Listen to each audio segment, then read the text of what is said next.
আমাদের এই অ্যাপার্টমেন্টে আমরা কাজ করি, কিন্তু দেখেন যে পানির কারণে আন্ডারগ্রাউন্ডে আমাদের চতুর সাইড ঢালাই দেওয়ার পরে যে প্রচণ্ড বৃষ্টির কারণে আজকে যে পানি, এই পানির কারণে আজকে আমাদের এই যে মিস্ত্রিরা কাজ করতে পারতেছে না, বা আমাদের রড কাঠ বাঁশ এগুলো দেখেন সব পানির নিচে, এগুলো সব পানির নিচে। কিন্তু আসলে কবে যে কাজ করতে পারবে তার কোনো নিশ্চয়তা নাই।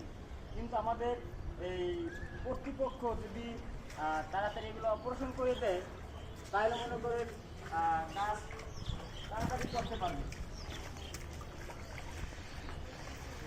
আসলে এই দেখেন কী অবস্থা, এই যে কাঠ বোট বোট বানানো তলা ফেলানো হয়েছে কিন্তু কিছু তলা বাকি আছে। এই কারণে মনে করেন আমাদের আমাদের কাজ বন্ধ। গাইস, আপনারা দোয়া করবেন যে সামনের দিকে আমাদের এই পানি অপারেশন করার জন্য হয়, বা কর্তৃপক্ষ যেন খেয়াল রাখে, বা আমাদের শ্রমিকেরা যেন ভালোভাবে কাজ করতে পারে। এর জন্য আপনাদের কাছে সবার কাছে আন্তরিকভাবে দাবি রইল। আর আপনারা ভালো মন্দ কমেন্টে আশা করি জানাবেন।